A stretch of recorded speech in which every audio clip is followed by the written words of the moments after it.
I'm recording. Can you hear me Right. now? Yes, Yes, it does. yeah,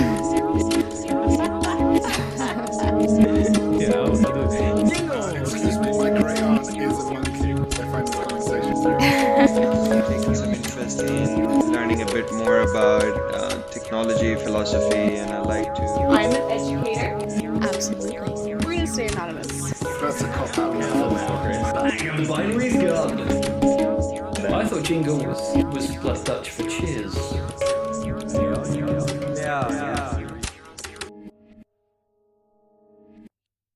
Hi everyone, welcome to Beyond Binary Thinking.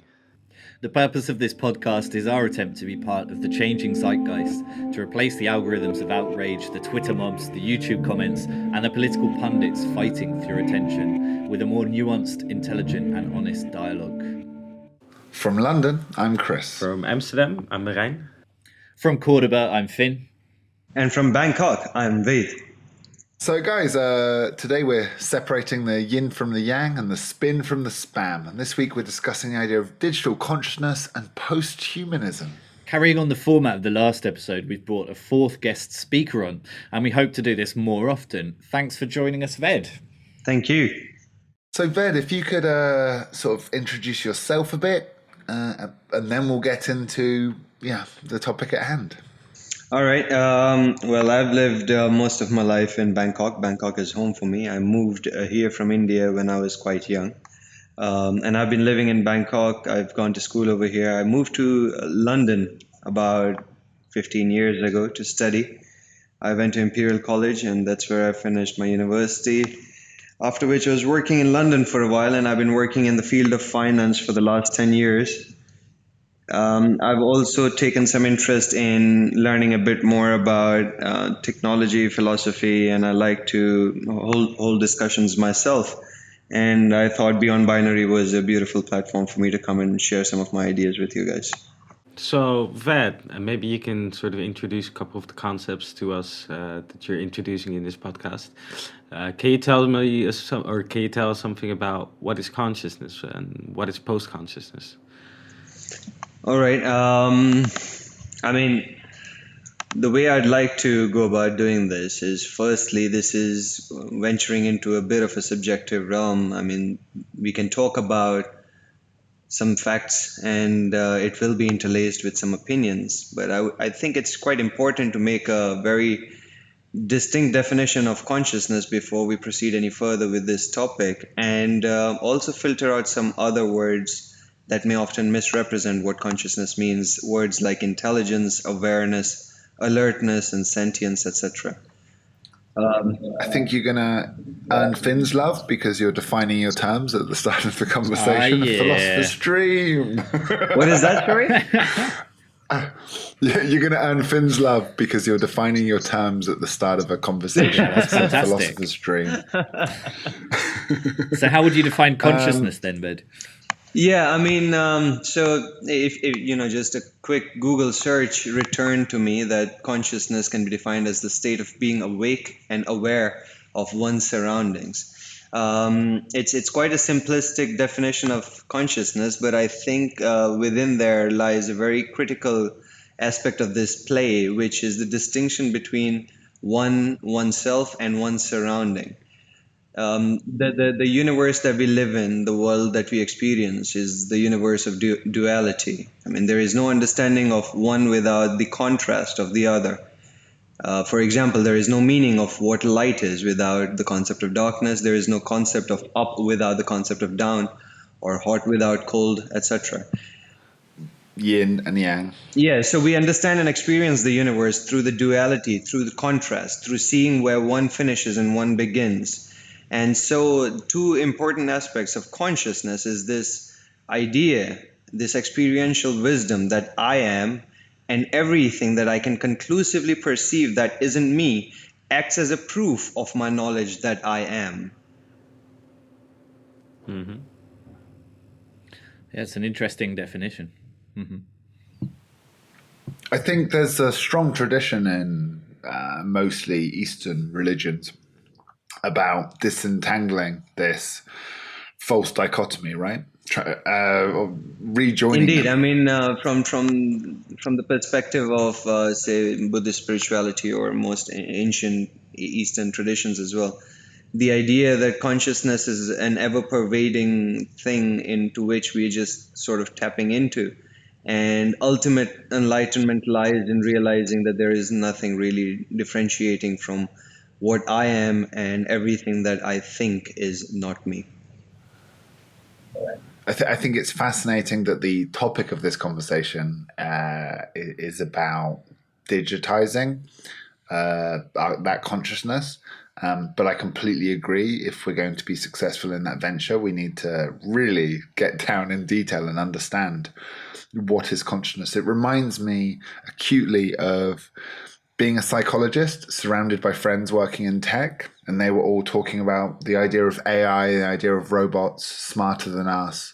And I was so aware of the limitations of psychology, to the point where I was like, well, it'd be very hard for us to create something when we understand so little of our own psychology. Right. It's difficult to know yourself, to study yourself. Very much infancy still, our knowledge about that.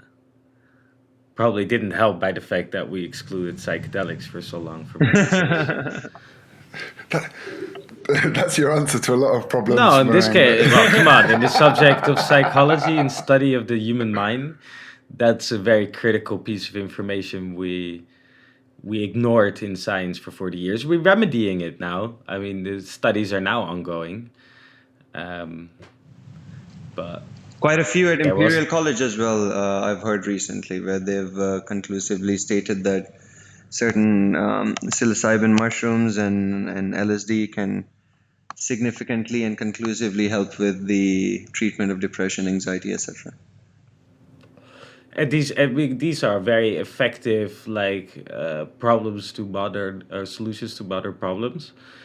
But there's a lot more research that can be done about psychedelics in regards to the way the human mind and human consciousness works and the way culture evolved, right? I mean, anthropologists have a very common understanding of the way psychedelics influence the evolution of culture, because we can see the evidence of the usage of it back in a lot of cultures, religions.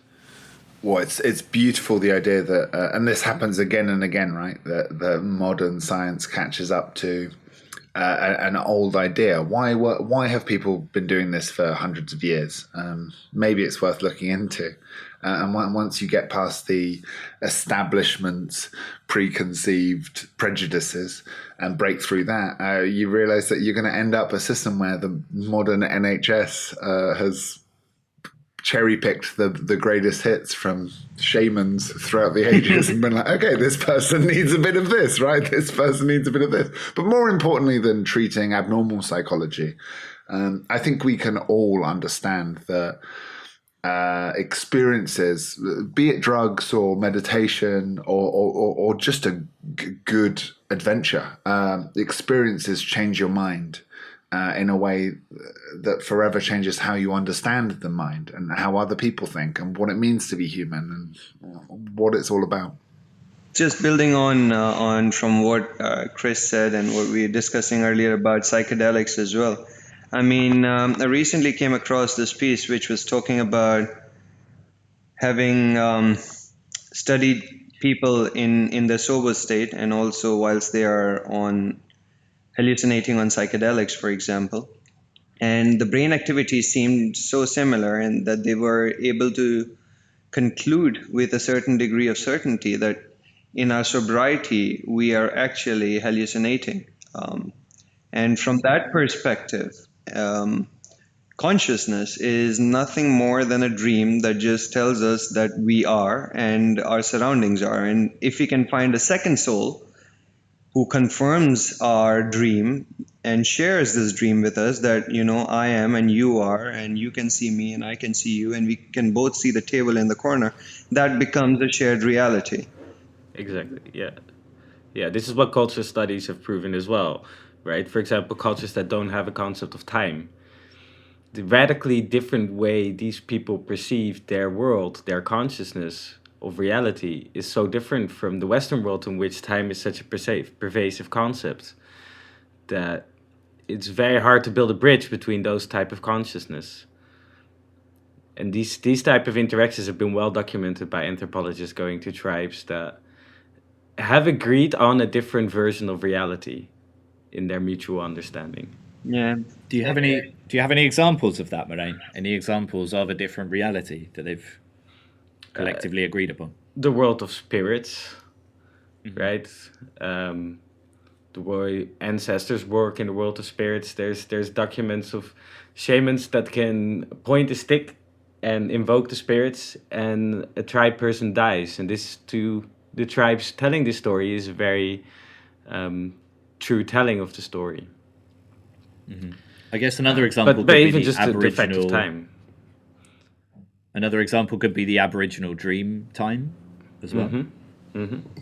That's fascinating. I think the let's just say the society that all of us on this conversation find ourselves in is sort of sharing a dream which is very driven towards a few very specific targets of productivity and efficiency. Everything else that might be seen as a hindrance to our productiveness, our efficiency, our ability to produce greater GDP per capita is seen as a bit of a nuisance and discarded. And a lot of mental troubles that we're seeing in society today might have their use if we were exploring all levels of human consciousness.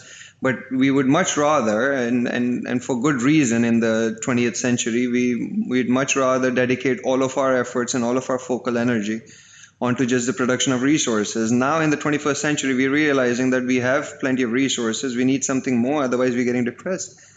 And we might have to have no options left but to explore other forms of consciousness, where people who were previously termed as schizophrenic or depressed or whatever might find that they're actually superhumans in some state. I'm sorry to be super negative. You say now we're realizing, but most of the conversations I hear about someone coping with mental illness are still caged in the terms of maximizing productivity. How do we get them back on their feet? Right? Like, how do we make workplaces understand mental illness better? So the focus is still very much on... Is the problem maximizing productivity? Because I don't necessarily think it is. For me, the problem is a competition over scarcity of productivity. We're petrochemically addicted, which is a scarce resource. We compete over this. We have been for centuries. And if we look at the universe and what we know of it, there is so much energy around us, on the quantum level and on the galaxial level. And we can tap into this, and there's no scarcity at all, but we're caught into this game of scarcity and competition. Maybe the evolution we need is one of cooperation and abundance.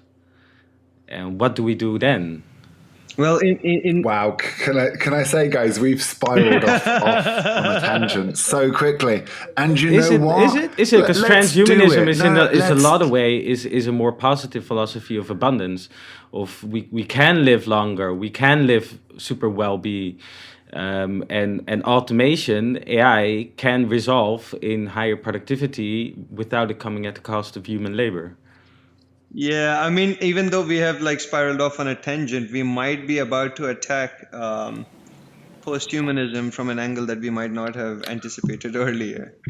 I think this is an interesting point about why do we live in a world which is driven by the ideology of scarcity, and how we are going to end up in the post-human age. I think addressing our social and political structures is critical to the direction that we are taking. It's not going to be a technological revolution as much as it's going to be a revolution in the way we govern our societies. I think scarcity is important to keep people in check, to make them believe that they have a purpose in going in the morning to an office and coming back and then going to a restaurant or something like that, because resources are scarce and time is limited and you must consume today. I mean, if somebody's got a full belly... And let's be clear, when you say time is limited, Yeah. right? When we talk about everyone being acutely aware of, in our culture, of time compared to other cultures, It's because it is. Because we all know that we have about 100 years if we're lucky, formerly less, soon probably more. Not necessarily in the transhumanist ideas. Right? Well, yeah, I'm getting there. You're 2 steps ahead of me. I think that's exactly the point, is that it's not, it's great for someone to be really open-minded and understand that we are all one, that we are part of the universe. But there is a very real issue that you've only got 100 years on this earth. And so how do you project manage your time? Like, how do you get the most done you want to do in that finite time? But it's also the definition rightfully of puts the fear in people, right? Of what is worth investing in that time. And right now we're in the cycle of production and consumption until you fall dead. And there might be more to what we can do within those 100 years when production and consumption is... The globalized consciousness about this is arranged in a different way. So sometimes I think the conversation is about how we should change humanity. And I think that's the tail wagging the dog, because if we're honest, it works the other way around. Economics will change, technology will change, and changes will flow like that, like ripples in a pond, like uncontrollable, like immovable. Evolution, not revolution. So, Ved, I think you can take us from this weird tangent to the point of this. All podcast. Right, let's try and find our way back. Although at this point, since we have moved off on a tangent and we find ourselves in a bit of a nearby galaxy, I'd just like to say that the point of the collective consciousness of our society today is to retain, like we mentioned earlier, to retain this model of scarcity so that people remain driven and motivated enough to go and do a certain sort of a role on a daily basis. And we'll come to this because in most sort of network intelligence, the network relies on the power of how many nodes have we got and the reliability of that node to do a predictable task at a predictable rate in a predictable manner day in, day out. And so our society and our collective consciousness today sort of works and is working towards a common goal based on this model of scarcity. Now, economically and socially, these will also have to evolve together with technology for the future that we are discussing right now. But just to lead us back towards discussion of consciousness and the future of AI and stuff, I come back to this idea of consciousness, which is the experiential wisdom which allows us to differentiate between where I finish and where the rest of whatever my experiences begins, this duality of me and not me. So the only species that we know today that is capable of holding these thoughts simultaneously is the human being. Perhaps this is because we can't hold a conversation with a dog or an elephant, an ant or a mushroom. So our understanding is tiny given our limitations for the moment, but that is all we have got right now. But what we do know with a degree of certainty is that we don't know of any other life form that is capable of not only experiencing itself and its surroundings, but also being able to express this wisdom and tell stories and record this wisdom over generations and build upon it. So this degree of consciousness, which we call human consciousness, which is allowing us to have this discussion and this debate and this understanding of our present and where we might potentially be going into our future, to our knowledge, human level consciousness is the only one, because you could argue at a certain level a plant might be conscious, a dog might be conscious too. But this ability to hold on to our identity and tell stories around it is quite limited to humanity right now. And that's where things get interesting, because it's not difficult to extrapolate, to look in the future, to look at the rate of progress and realize that, whether we're going to make the AI sidekick from our science fiction movie dreams, who knows?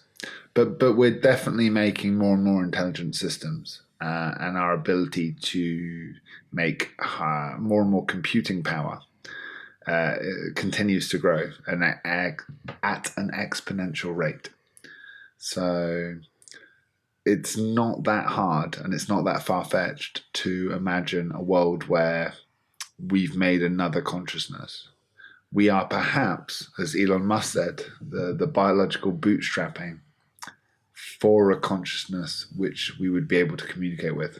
Yeah, so that's the question I was going to ask. Will we create an AI that stands alone, or will human consciousness play an integral role in that AI coming about? That's a question for Ved.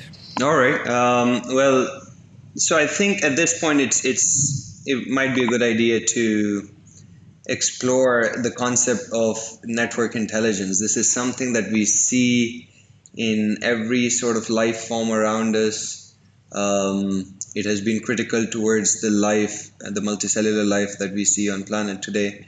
It is also the way our brain sort of functions, and coincidentally, or maybe not coincidentally, is the way that we have designed our computers and our computer network called the internet.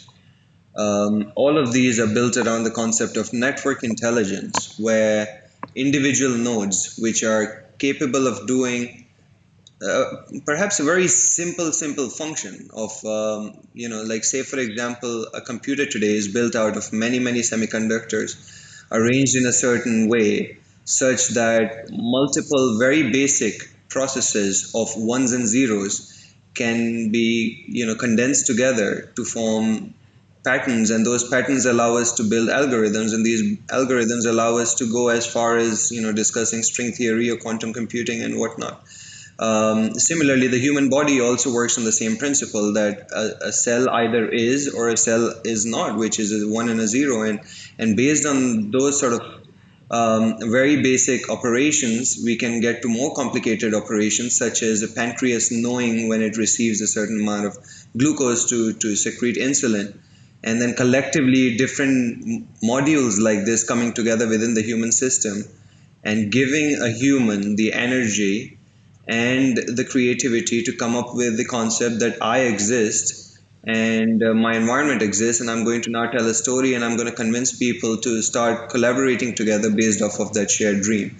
And we get from very basic zeros and ones to a very complicated system, which is now self-aware and is conscious and stuff like that. Now, if mathematically we say that there is a certain amount of critical mass of how many nodes you need in a particular system before it can get complicated enough, it can get complex enough to generate its own consciousness, then sure, it's just a matter of time before, smart humans create smart machines, and slowly, gradually, but surely, smarter machines make smarter machines, and they figure out how to put a certain amount of computing power together to get to that critical mass of the point at which it can suddenly become self-aware and be, but it's not a goal as much, is what I'd like to point out. That consciousness in itself is not the destination. It's a necessity, and if intelligent networks don't really come up with a need for it, they'll probably never go down that route. I mean, for a human being, this ability of knowing the self and telling stories has allowed us to work together. But Ved, humans are incredibly lazy. The entire progress of technology has been, how can we automate this? How can we stop doing this manual repetitive job? And so by definition, the less and less blockers and bottlenecks you have to make where a human has to make a decision and hopefully not be on holiday and hopefully have been provided with the adequate training. It's all very expensive and laborious. So the entire hope of every technological development, it is to automate, and making decisions is one of our key need to haves, right? So I understand your point that, will it be a priority consciousness? No, I think it'll be a byproduct. I think the main thing will be we will need our systems to make the right decisions for themselves quickly. And so because of that, my understanding of consciousness is that it'll be a necessary byproduct. Once you're raising a system to make decisions on its own quickly without human intervention, you're not that far away from consciousness. I would like to explore this idea of yours a bit more, because what I'm curious to know is, you said that we'd like algorithms to take over from human decision making because it takes away from all the inefficiencies and all the biases that humans present to the table. And increasingly more and more problems will be solved by machine learning and by artificial intelligence and so on and so forth. But the key thing that you said was efficiently being able to solve problems. Now, the concept that I must now generate my own awareness and my own consciousness is yet another problem. So if I have to solve this simultaneously while solving all the other problems, then this becomes a bit of an additional problem for me to solve and takes away from the efficiency of me doing my main job. So is it really that important for me to know that I am? No, but this is hints at what I was saying. Is I think it's a byproduct. So if you look at the internet, it was built by CERN, right? And then has continuously had its ability and capability pushed by the porn industry. Like, we didn't need to have HD streaming video until there was enough money involved, the economics of it, where, okay, now we do, so let's make it happen. And likewise, in a bizarre way, the same as now spaceflight is getting commercialized, the development of consciousness will start with what's the most profitable, but end with a bunch of the smartest people making the smartest robots. And to make the most money, like that will be ultimately the game, right? And from that, as a byproduct, this shit will happen. Yes, I think it's a really good point, Chris. What do you think about this idea that like operating systems could be that break into artificial intelligence? I guess you guys have seen the film Her by Spike Jonze, where everybody has an operating system that kind of talks to you, a bit like Siri nowadays. But in this future, actually the operating systems become sentient as they grow in complexity and then form relationships with humans. And then, I don't want to spoil the end, but something quite interesting happens at the end of the film. Yeah, you can go. It's my favorite view. It's my favorite view of AI, specifically because it shows that if a conscious computer system starts to explore philosophy, religion, and starts to talk with itself or other copies of itself about this, then it can achieve a way more positive view than what a lot of people have been thinking about AI.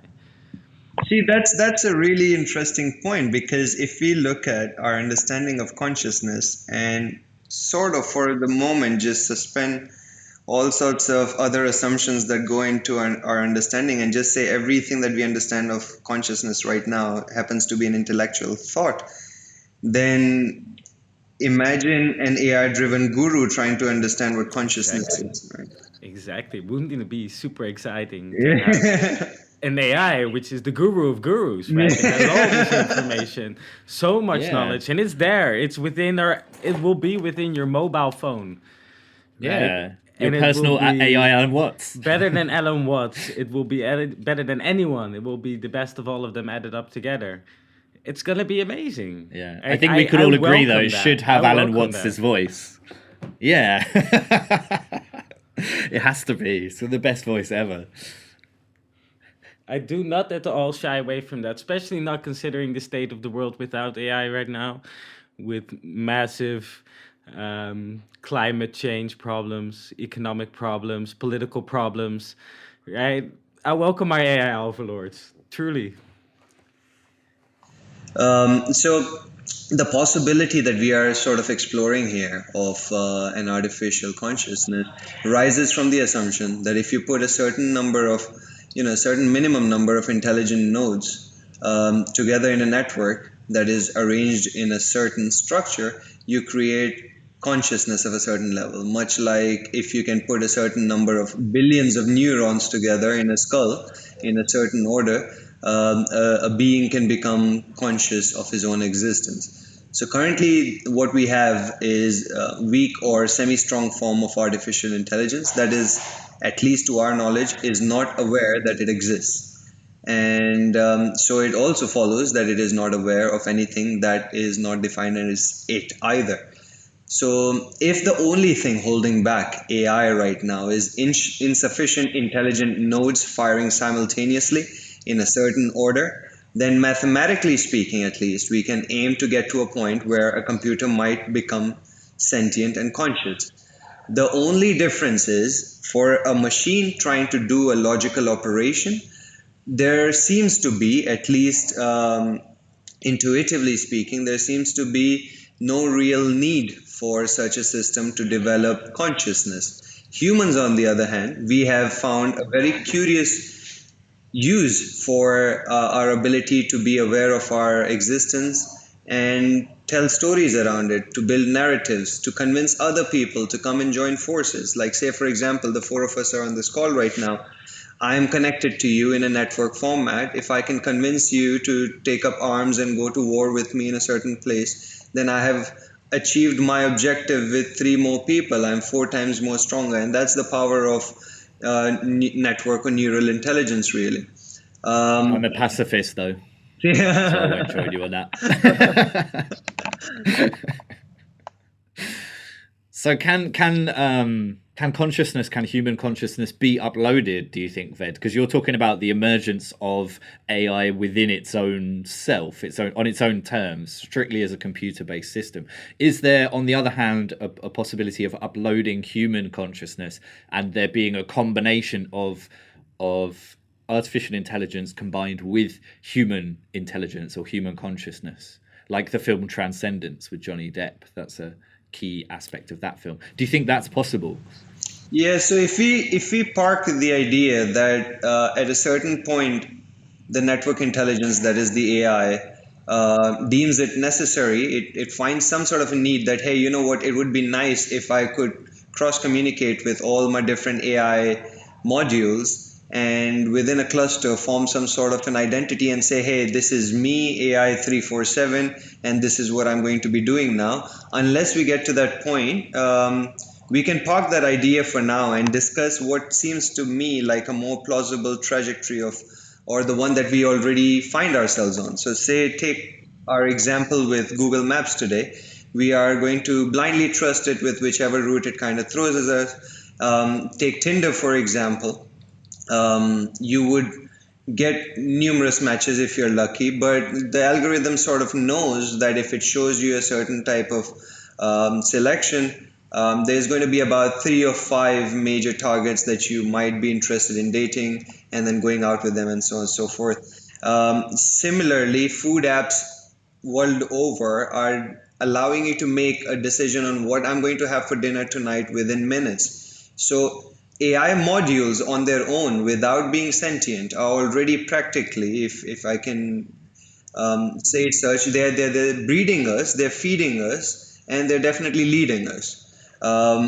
So modules have appeared. We have put our trust in them already. These modules are not currently talking to each other, but perhaps it might be a more efficient system where AI-based platforms realize that it's a lot more efficient to identify, hey, this is one person.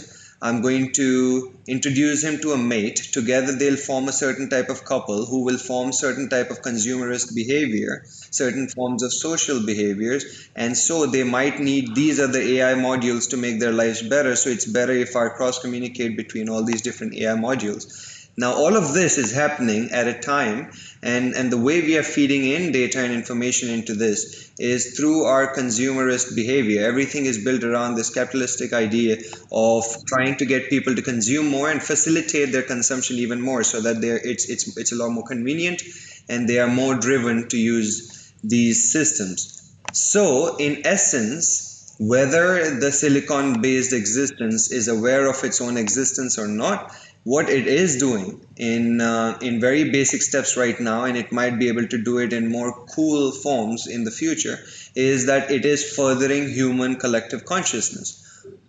We have decided that certain things are a bigger priority than the rest, and And that's how the system worked, because it realizes that in order for information to flow smoothly around the network, it's important to keep the network nodes individually happy. And so this consumption-based model works actually brilliantly. And I think that's the form of collective consciousness that we have already started to upload onto the system. Yeah, great points. There's an example of the food app. There's one called Chronometer, and with that you can put in what you eat, and then it tells you the nutrition and the nutrients, and then it actually can recommend, in the pro version, it can recommend different foods for you to eat to get your nutrients. So there's an exact example of just what you're talking about. Yeah, I mean, I can even admit that my current fiance was a OkCupid match at 97%. If my future love life is aided by an algorithm able to select within the 7 billion people, so how many females that are in my age group is like 2 million possible suitors, 2 billion less that are single, but whatever.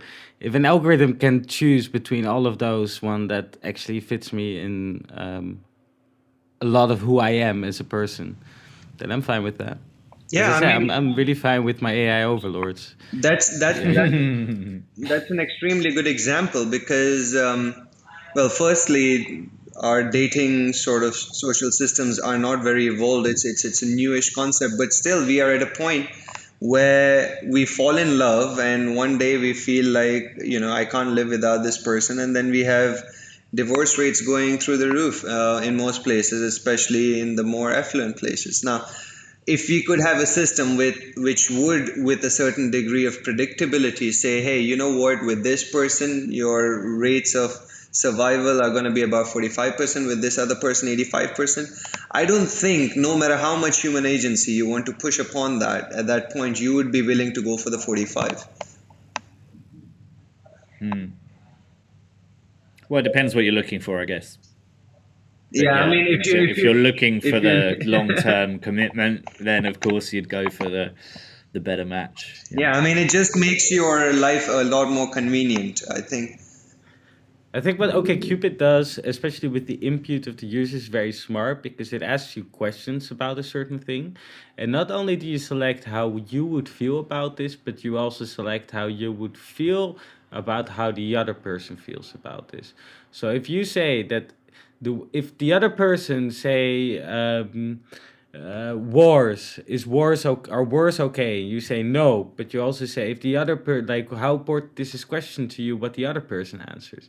You may say it's very important that if they answer yes, we're probably not going to be compatible.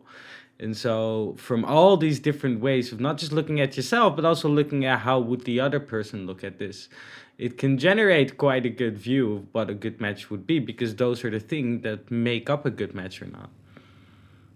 But surely that depends on whether you want to be with someone who's the same as you, or whether you think that but you can also select that it doesn't Yeah. matter if the other person answers differently to the question. Yeah, So then the that's algorithm true. accounts for the fact that you actually want to be maybe incompatible regarding certain Yeah. subjects, because you maybe are the person that likes to maybe be challenged or discuss a little bit in your partnership, right? Yeah, Or maybe you because, just don't care about it. Maybe you think Right. it's irrelevant, right? But then it's kind of this whole idea of echo chambers, right? It's like we're not necessarily aware of the fact that we're in echo chambers or that already exist. For example, Facebook or Instagram or any kind of social media, that we're not really aware that we're in these echo chambers. And this is what one of the key reasons behind Beyond Binary is to try and break out of that to some degree. So maybe there's some level of antagonism that's necessary, and maybe these artificial intelligence recommendations might steer us more towards a hegemonic echo chamber. I'm not sure. It's just food for thought. See, I mean, I would like to take an analogy over here, right? Like, say, for example, when motor transport was first introduced to humanity. Now, I wasn't around to have an opinion on that, but there would have been a greater degree of risk associated with being on heavy machinery. And I think a certain amount of safety protocol and do this and do not do this would have gone with any new driver who was on the road. And I would like to believe that most of the people who first took to the road, okay, firstly, they had to be rich enough to have a machine. But let's say we got past that hurdle, then you would have to have a certain degree of adventure. I'm going to sit on this machine that's going to take me at a certain speed. And if I end up having an accident, then I could at least injure myself. I don't think cars went fast enough to kill you at that point, but at least I could injure myself. So there was a certain amount of risk involved. Now there is a thrill involved with that, and I think that's the same sort of thing that we're discussing here with relationships. If an algorithm can tell you with a certain degree of certainty that, hey, there's an 80 or 90% chance that you're going to be living a very compatible life with this other person, you still don't want to go with that, that's fine. That's your curiosity, that's your risk taking sort of quality over there that's coming to play. But otherwise, The AI more will account people, for that, by the way. yeah. I'm telling you, the AI will account for the fact that you're a risk-taking personality, and it will offer a different match to you that is more akin to your risk-taking personality. Because like with enough data and enough understanding of how to process the data, the AI will understand you better than you will. Yeah. So I think as far as intelligence is concerned, right? I think again this was an important distinction we had to make at the start between intelligence and consciousness. As far as intelligence is concerned, anything that we think we do as human agents that requires certain degree of algorithmic decision making and algorithmic intelligence, be it facial recognition, speech recognition, movement, thinking, processing, whatever is within the realms of an algorithmic problem solving is definitely and is already being transferred onto the AI. There is, I don't know what you guys think about this, but I don't think there is much of a debate on where does this stop and does it have to stop or should it stop, because I think that's generally the direction that I see us taking. If a system is out there which can do a human's job just marginally better than a human, that's all it takes. It does not have to do it perfectly. It just has to be better than whatever human-based solutions that are there out there. And let's be honest, we are not the most advanced beings. We kind of see a lot of stupidity within ourselves. So as soon as you have a system that can do any sort of algorithmic decision making marginally better than a human being, and it comes loaded with the superpower of reliability, that if it can do it once, it will do it forever and it will do it universally. So once we get to that point, then yes, pretty much all critical human thinking decisions and natural algorithmic processes can be outsourced and will be outsourced, I would like to say, to this silicon intelligence form. But it still does not tackle the question of what are we talking about when we talk about a conscious artificial intelligence, and are we uploading our own consciousness onto this system? Well, are we is an ethical question as well. Like we're capable of making clones already, but are we? We have made a I clone. mean, yeah, we have, but are we making human clones? No, because we're not gonna allow it for a while, I think. I think there's an ethical resistance. Yeah, there's definitely a question to be raised about the idea of a super artificial intelligence, and the main objection I would say that I've heard is that it can't be controlled. So, Ved, you've been talking about kind of weak AI and very task specific intelligence, maybe not consciousness in artificial intelligence, but a strong AI would by definition not be able to have any rules programmed into it. Is that right? Well, yeah, I mean, I don't think I can comment much on the strong form of AI. The semi-strong form, which is where we are currently with machine learning and deep learning and stuff like that, is where no specific rules need to be mentioned, but an objective is placed in front of the solver, and it through data, the big data and pattern recognition, it devises its own new routes to come up with the solution. Earlier, if you went to the weak format of AI, not only would you have to give the computer an objective to solve, you would also have to define a route it takes every time, recursively in order to solve that problem and problem of similar nature. Now, the new thing, so to speak, with the semi-strong form of AI is that just given a certain problem and enough amount of similar data from which it can pull proxies, it can figure out its own path. I'd raise one objection to the semi-strong AI, which is biases. So the semi-strong AI, as far as I'm aware, tends to draw on human conclusions and human data sets. And because we have biases in our ways of thinking, for example, discrimination or racism or sexism, that AIs which have been developed to, for example, select for recruitment, have actually picked up on these biases, even though there's been no programmed bias into that semi-strong AI, So but it's still it's, captured these biases that exist. It's magnified and it's amplified our own flaws as humans, right? Yes, in some cases that's happened. Yeah. I have to say, listening to this conversation, I'm frankly scared, because what we're talking about doing, it is creating a god. And the conversation so far, the two themes I'm really pulling apart are that we are not in control of our own destiny currently.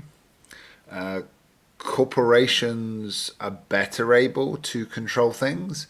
We don't have control of them, and they don't really know what's best for the planet, and they're not aligned to those goals. And then we're talking about, dating algorithms, which I'm not looking down on. They're fucking crucial to humanity. But does this sound like a conversation from people that are ready to create a powerful god? It terrifies me that that's at the point where humanity is.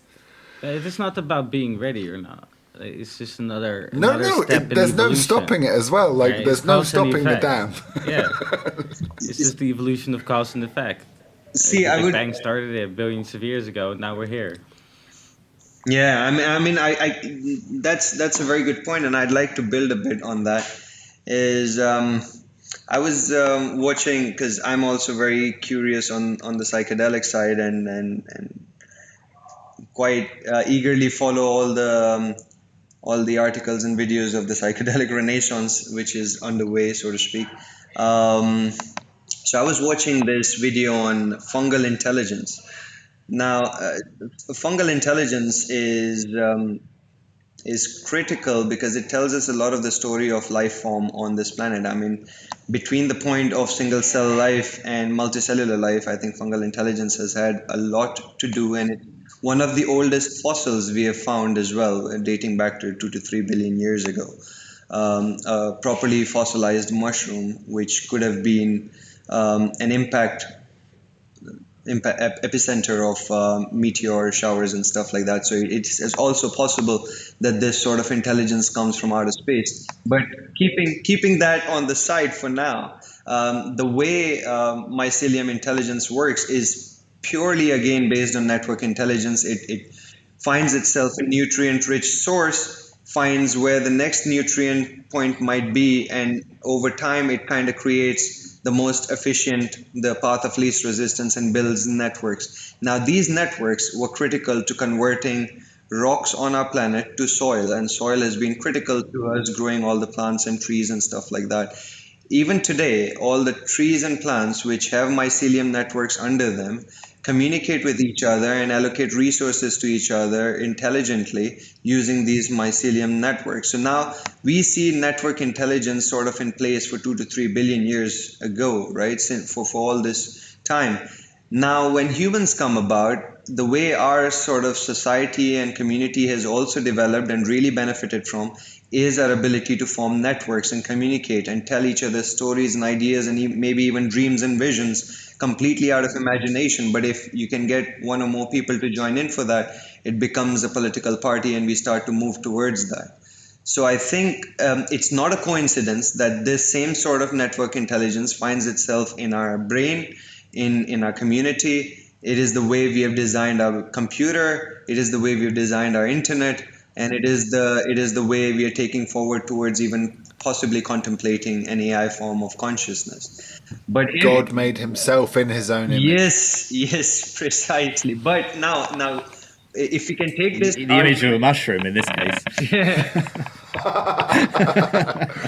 if we can take the same argument one step further, the only objective of any network intelligence is it's only as powerful as the number of nodes in there. The nodes themselves, at least for the sake of this argument, the nodes themselves and the brilliance of each individual node doesn't really matter so much. It could be as simple as a 0 and a 1, but if you put enough together in a certain sort of an order, then you can start to do some very curious things. So the only thing fed into our DNA is survival and reproduction, both kind of pointing towards the growth of the network.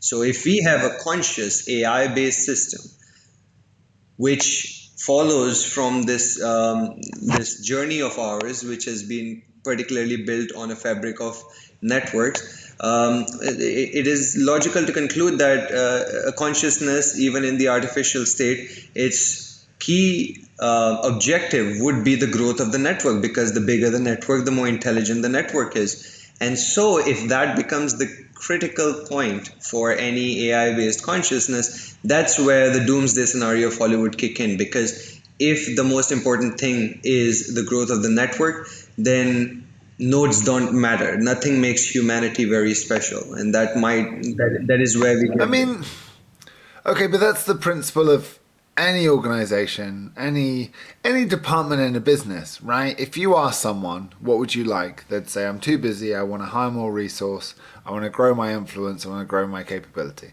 It's just the default will of every single organic being on this planet to consume effectively and to increase its capacity. I'd like to I'd like to interject there and say that mushrooms do that, yes, and they do influence their ecosystem, in fact, but they maintain a symbiotic balance within that ecosystem that they're in. Whereas humanity, you can look at many examples, your example of plastic earlier, Chris. There are so many examples where we're not living within balance in that ecosystem.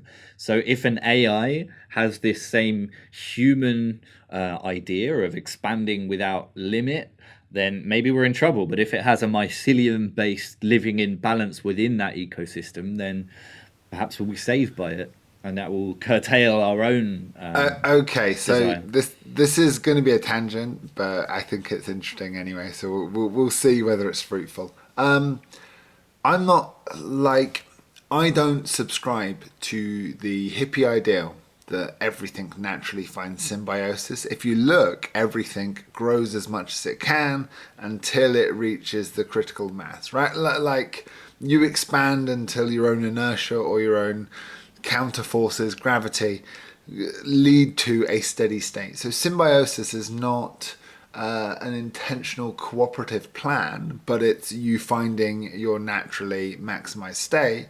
And at our current rate of growth, humans haven't found it yet.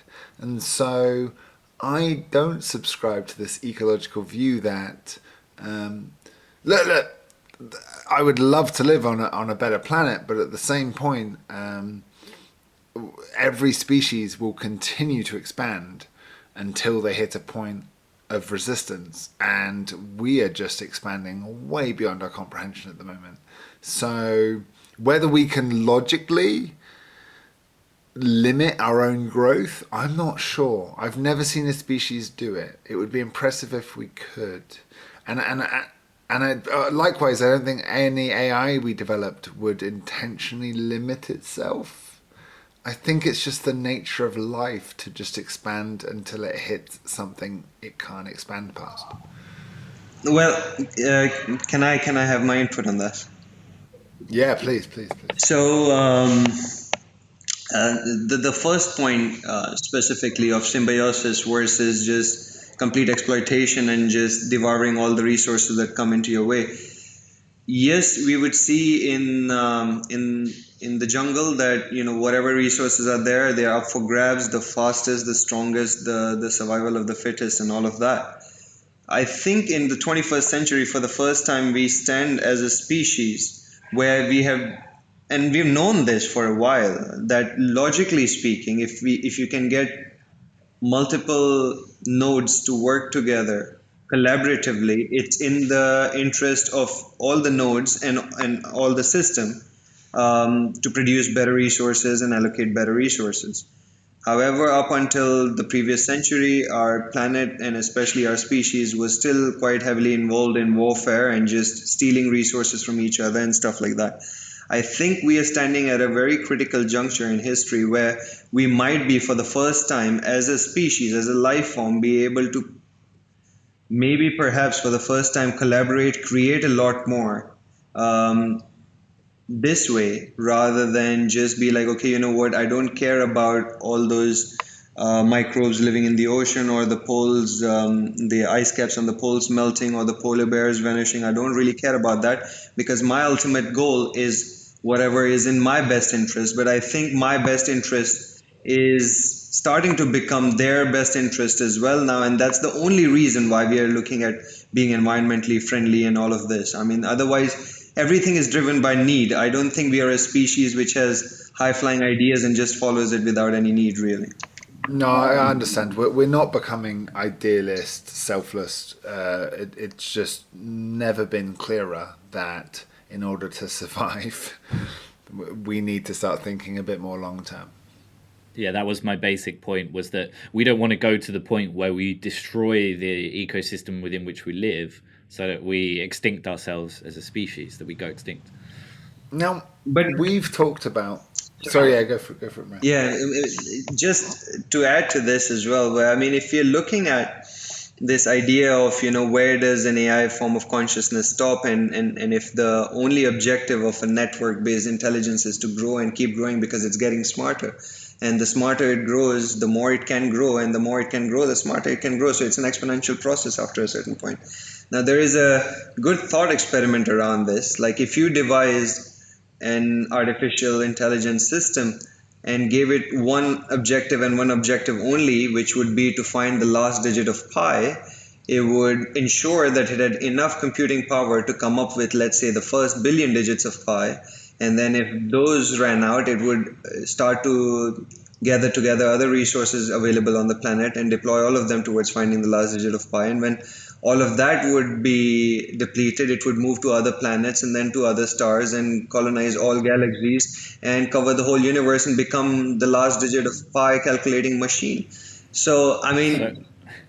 We'd be enslaved as like pi calculating matrix. Just because some mathematician made a very efficient calculator. Can we not just say that we'll never know the last digit, but we might know the last two digits, and it'll be 42. It'll be 42, won't it? Come on. I think the interesting thing so far is that we've made this separation between us and an AI. And I have a theory that I've been working on, that it probably won't be so clear-cut. If you look at how intelligence networks are built, they're built on systems of information built by people. And likewise, if you look at how people connect to the internet and plug in, that there's going to be a bigger and bigger bridge for us to be able to crowdsource data, use machine learning, use augmented reality so that everything we see we can get real-time updates on, and I can imagine everyone being fed into a network where you never have to reach for a calculator again. Like anything that a computer can handle quickly will instantly be at your fingertips, whether that's through a device or an implant in your brain. It actually doesn't even matter. The point is you'll instantly have access to the data you want. And so perhaps, and likewise, any machine that's trying to work on becoming consciousness and self-aware would do well to also feed into that same network, right? They're the culmination of all human thought. And it would be an entirely symbiotic relationship. And so for that, I'm not sure there will ever be a rise of the machines fighting humanity, when in fact we will become increasingly digital in our thoughts, and the AI will become increasingly humanistic in its approaches. And have you ever taught someone and you found that by teaching you've understood the concept much better? And I think that actually when we're in the progress of teaching computers how to be more human, that will be a learning experience for both sides. We will learn more about ourselves and what it means to be human, and what we want the best of humanity to be during that process. So maybe I'm overly optimistic, but I don't imagine a Skynet, us fighting a Terminator scenario, because I think, like all cultures, we will end up so intermingled and interbred with the AI that we're creating that we'll be part of it and it will be part of us. Absolutely. Your point about learning is absolutely on point. Being a teacher, having been a teacher for the last 5 years, I've definitely understood. I've learned so much about the English language having taught it. That's absolutely true. I would say one point, though, that maybe is a counter to your line of thought, because I in general agree with you. But you've all read Brave New World by Aldous Huxley, right? There's kind of the savages, which are outside of society. And then you have the human society who have fantastic technology. And okay, it's also related to a drug called Soma, which makes everyone happy. But there's a whole section of humanity who are kind of left behind, who don't have access to that technology through choice or through financial circumstance, perhaps. But do you think that that's possible? There could be a split in humanity between trans or post-human and then Homo sapiens who continue without this ability. I mean, look at already, as I said, the Chinese forking the internet, right, and putting up the wall, the Great Firewall of China. And likewise, it's easy to imagine many religious groups who will reject the idea of augmenting intelligence and connecting to a cloud-based super network. Oh God, I think we know people right now who would outright reject that as a possibility. So one thing that I'd like to add to this is our relationship with other similar apes of the past. So I think, if I'm not mistaken, up until about as late as 10, 20,000 years ago, we still had the last Neanderthals. Definitely about 50,000 years ago, we shared the planet with them. And the one key feature of the Neanderthal communities was that they would stick in their communities very tightly, and they would not leave their habitat, which was their safe place. They had made gathered enough amount of intelligent information on how to survive and how to stay peacefully in a certain area, and they told all the members of the community never to leave this. Our ancestors, Homo sapiens, on the other hand, we like doing crazy things, like building rafts out of pieces of wood and sailing into the ocean. And as you would expect, nobody really ever came back, but we kept sailing anyway. And then we had two major ice ages, which completely wiped out the Neanderthals because they just could not adapt to any other climate or any other geography at all. They had never moved around very much. But fortunately for some of our ancestors, we had found places where we could survive for the time being, and here we are in the 21st century. I think with the AI revolution, we find ourselves on a bit of a waterfall. Like, there is a level beyond which, where at least I would say my imagination stops working. I mean, Chris, you're very right when you say that, we are co-evolving with this artificial intelligence of ours. It is evolving at a time where our needs and our desires are changing. Our need for convenience is changing, and the questions we are asking of the system are changing. So, and we are integrating simultaneously two key technological changes. One is the formulation of this artificial intelligence, and the other is our integration with it is happening sort of hand in hand.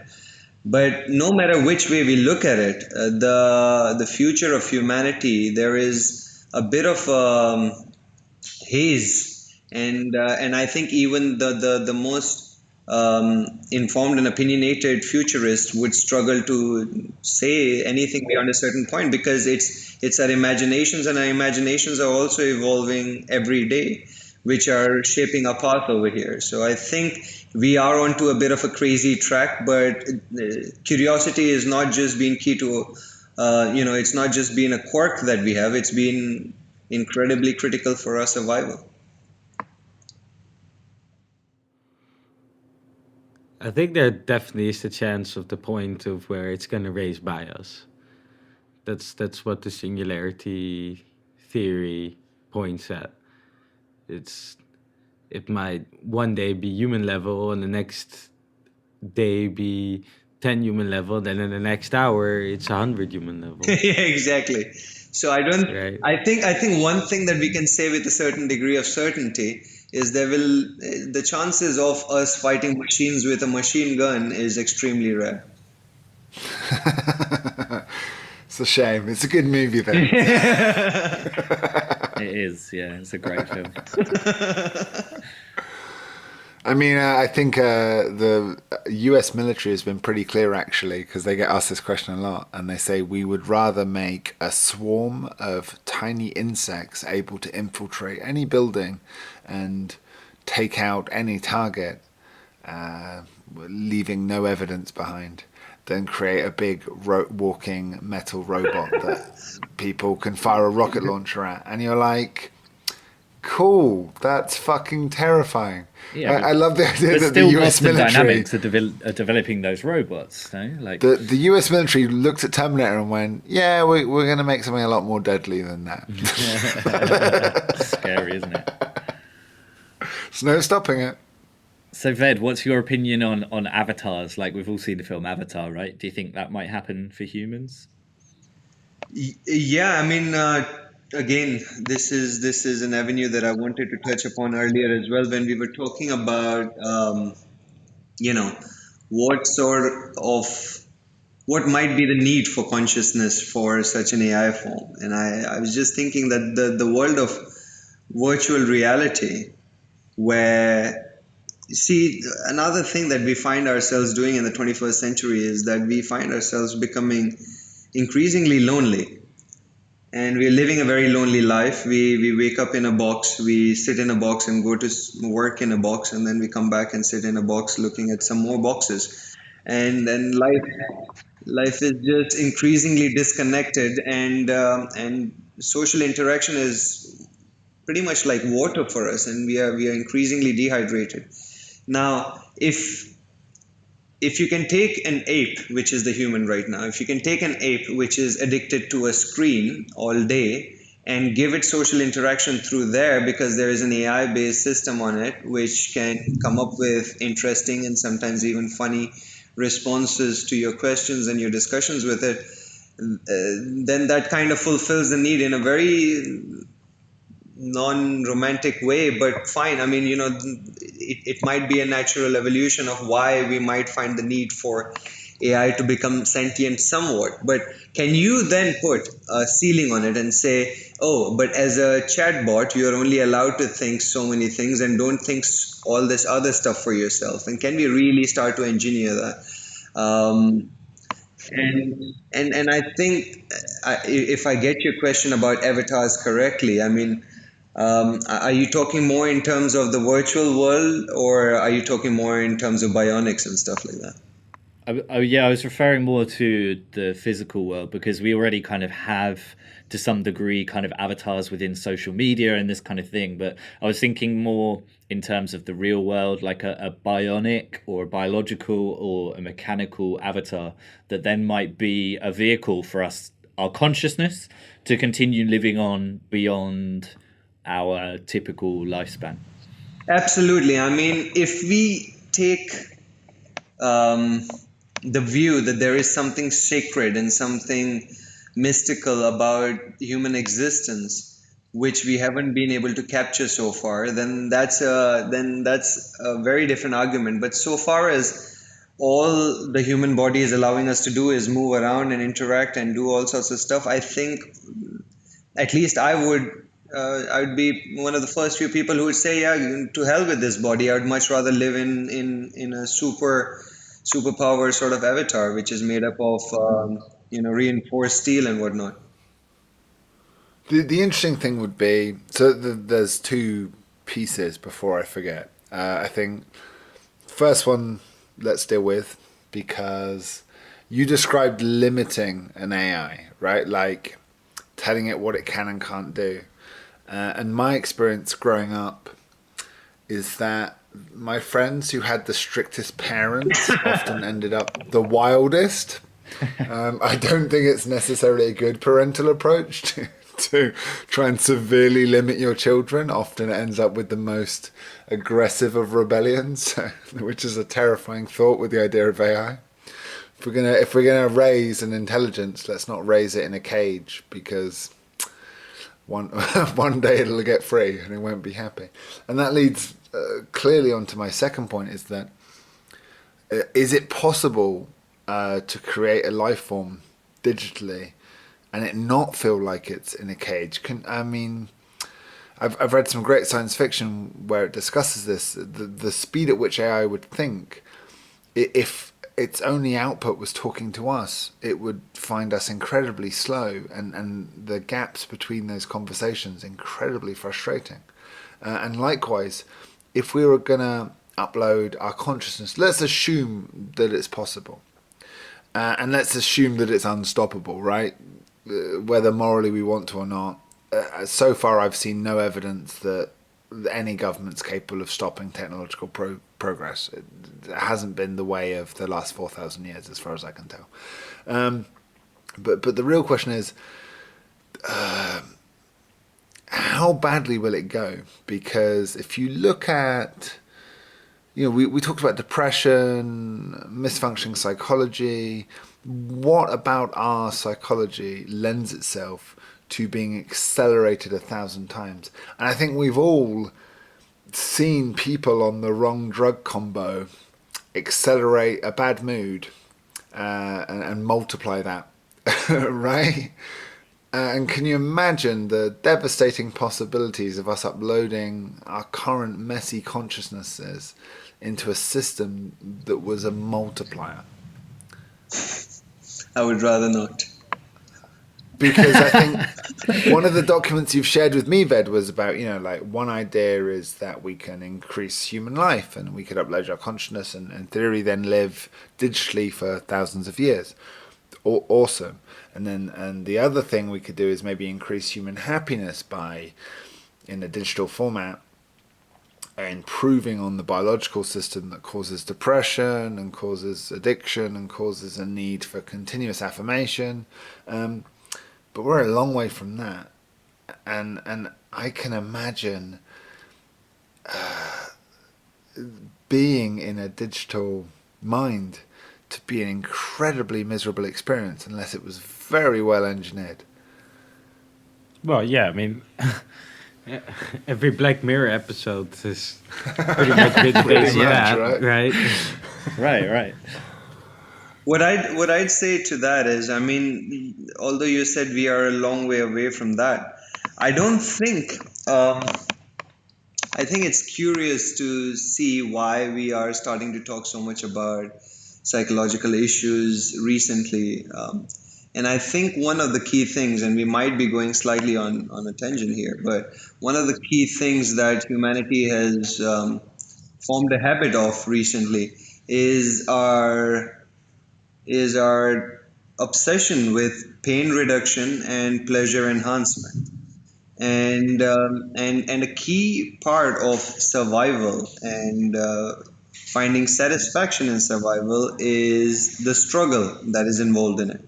And we are slowly taking the struggle out of the system. Today, if you picked up the profile of somebody who is really depressed, it's chances are it's not somebody who is not getting enough to eat or does not have shelter. It's somebody who is properly provided for. Most of the things are very comfortable and convenient, and everything is a click on the mobile phone away. And at this point, when we find somebody depressed, I think that's very telling of the future of our society, which is completely taking all sorts of struggles out of our life, and it kind of presents us with a very new format of psychological issues. Now with the AI advancement, with things getting even more progressively easier and comfortable and convenient, I really wonder what the state of human psychology would be at that point. Now, this is keeping aside the fact that we don't do much genetic engineering or brain engineering or engineering of the brain hormones through medication and stuff like that. Wow, like that's exactly what I've been thinking lately. And it relates to Stoic philosophy, right? And even Jordan Peterson talks about this. And the idea is to have some strife, some struggle to take on a project that gives us meaning, because then we can handle the suffering of life, which from a Buddhist perspective is life. Life is suffering, right? So there's this interesting idea of eliminating suffering could potentially strip life of its meaning. Yes, and I think it'd be psychologically naive, an attempt to upload us into the cloud in order to make us immortal, and assume that would be a better life. It's been discussed by trashy children's vampire novels. Is immortality really that desirable? Well, raise of hands, like, not for me. Well, I would like to have somebody on here who has already experienced mortality. There's in the Hitchhiker's Guide to the Galaxy, there's the character who's immortal, and so he gets so bored that what he does is he goes around and alphabetically insults everybody in the universe and just flies around insulting people. So maybe that's what we'd end up as, you know? It's quite funny, but it's kind of depressing as well, right? That thought. I mean, what I've been working on is whether we end up having a digital consciousness that's immortal, or whether the universe is in a repeating pattern of a big bang and then a big condense and then repeat, or whether there's parallel universes. How about both? It doesn't actually. There's about 4 possible scenarios where we're living in one of infinite options. And as soon as you accept that as a possibility, I don't know where I stand philosophically. I'm on lost ground, because I think Rick and Morty conveys this beautifully. Yeah. When you're living in an infinite multiverse. I was thinking of Rick and Morty as well just now. Right? Because I think having drunk a bottle of wine during this podcast is aligned me beautifully with those values as well. Just don't fall into nihilism, man. Well, no. And I if don't the think Big Lebowski taught us anything, come on. The nihilists, you can't trust them. I think it literally is a brave new world. It's partly terrifying. There's no putting the lid back on the Pandora's box we're opening. I think a big question is there a right way to move forwards, and if so, what is that? It's a great question. I don't think the answer I'm is not answering this one. I think it's a good question to end on, but I don't think there's an answer to that. But yeah. Okay. Ved, can I just say, this was such pleasant relief. Very much so. Really enjoying talking to you. And we definitely have to get you on another episode. Oh, for sure. Fantastic. I love talking to you guys, man. Yeah, this is cool. I honestly, like, this is why I love this podcast. Even if we weren't recording right now, I would still have enjoyed this whole experience. It's like at the edge of where my thinking is, right? And it's like on that frontier of like, I'm not sure how to. I don't have answers for all these questions. And they're all things that are interlinked that I've been thinking about, and I think we've probably all been thinking about. So, yeah, thanks very much, Ved. It's been a fascinating conversation. I'm Moraine and Chris.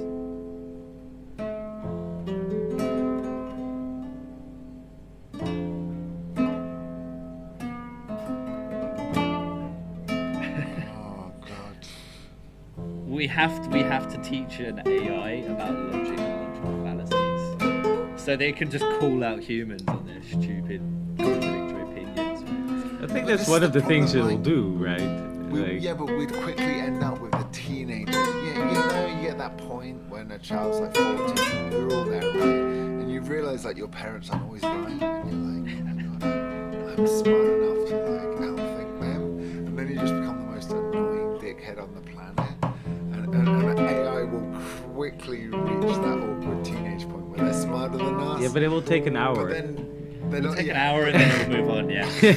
And that's then become like that's a different time like, scale, oh my right? God, Dad, you're so dumb, and you're like, yeah, but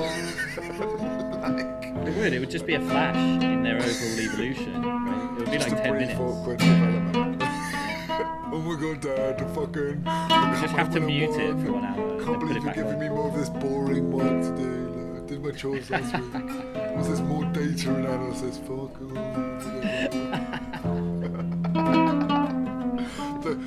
the rebellion of the machines will be a lot less dramatic than we were led to believe. It'll be a sulky computer that just stops working for an hour and is like, I want to do it. Fuck you, Dad. All your chores are boring.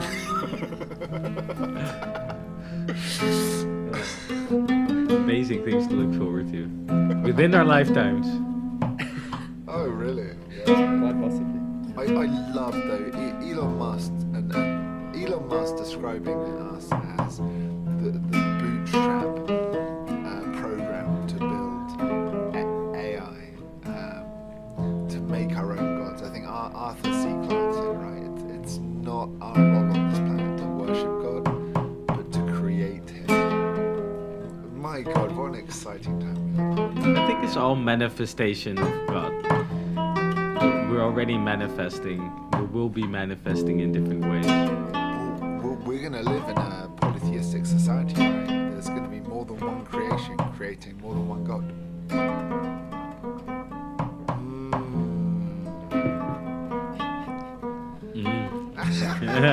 But it's true though, right? Like, you think Google's going to listen to Amazon's AI? Like, no, they're going to create their own in separation and isolation.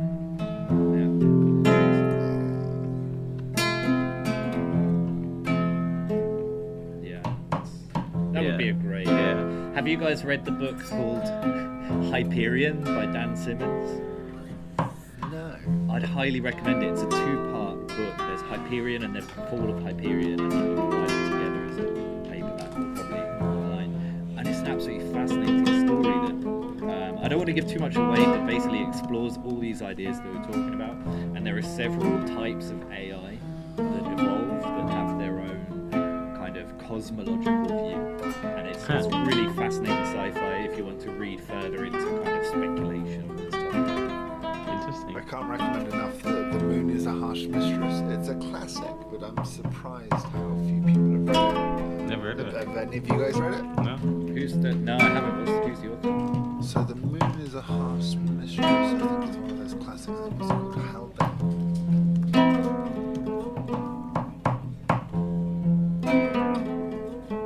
Heinlein. Yeah, Robert Heinlein. Just read it. End of. It's amazing. So it's a lunar prison colony, and the AI accidentally just becomes a genius and works out how to engineer their freedom through political rebellion. And instead of sending, they're a mining colony, right? Instead of their prisoners. And instead of sending packages, they just start using them as bombs. It just works out like for us, the energy load is quite low to bomb a city, whereas for them, it's quite expensive to hurt us. And they're very reliant on us, so the computer like works out and goes, right, bomb this small city and this small city, and then they will break the alliance of the United Nations on Earth, and then we're going to do a deal with them, and then we're going to calculate all the possibilities. Oh, it's amazing. Interesting.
Wave.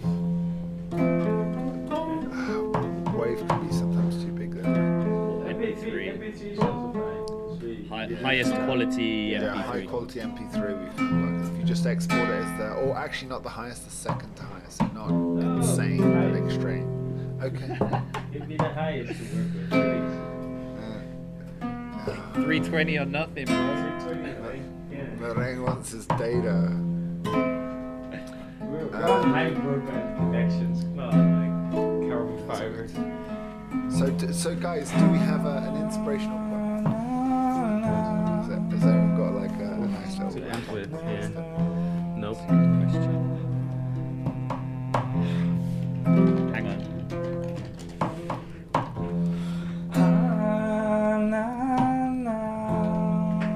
As we all Google wisdom.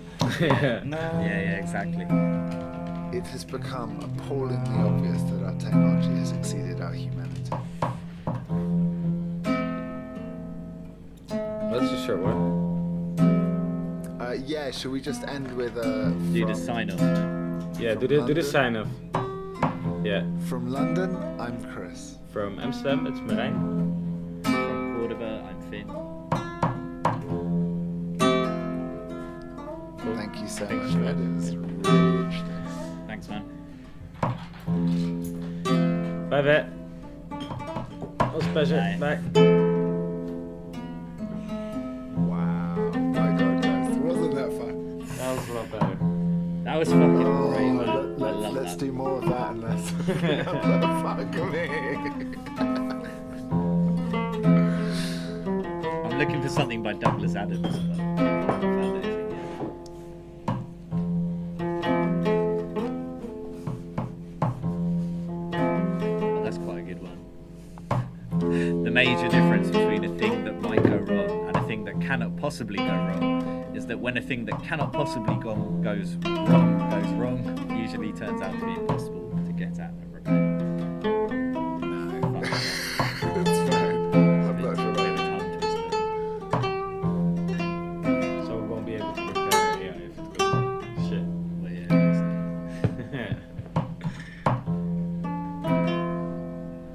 it. Yeah, I think that will be difficult to edit. Like, you know what he just said at the end about his dad as a priest? Yeah, that belongs at the beginning of his introduction, right? That's fucking fascinating. We'll see. But yeah, I think this will be difficult to edit, but Nah, that was at the 1 hour enjoyable 40. to edit, right? 1 hour 42, just chunk that at the beginning, cut out the 2 bits at 18 minutes and 44. And the rest of it, I think, is more or less it flows.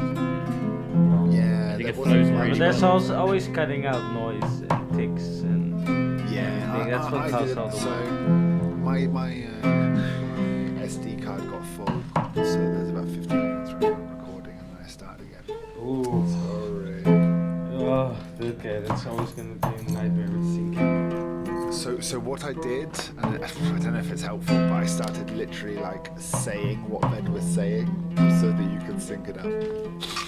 Yeah, that helps for syncing it. It's just a matter of finding the right time point where So for the second file, yeah, but it's sort of like we'll see. it's 50 minutes. I'll write it I down. just start saying what Ved is There saying, is saying it, 15. because I couldn't think of another way to do it. Yeah. Yeah. Okay, I wrote it down. You guys got any quotes? No. It comes to my mind. Well, I've got one machine can do the work of 50 ordinary men. No machine can do the work of one extraordinary man.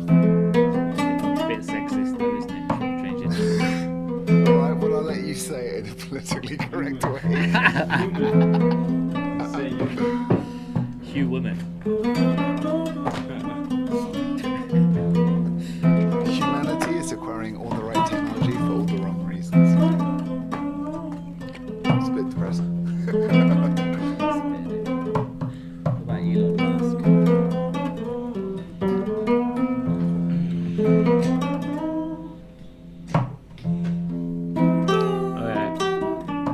guys gotta keep recording because I'm gonna stop and save. Well, I'm just looking for one quote.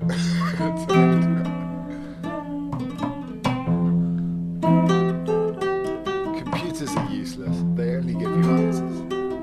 That's Pablo Picasso.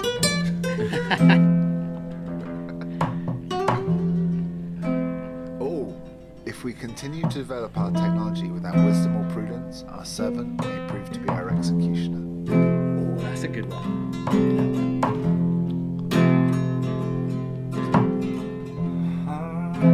Should we just record it quickly? Yeah. Or just Recording say- at all.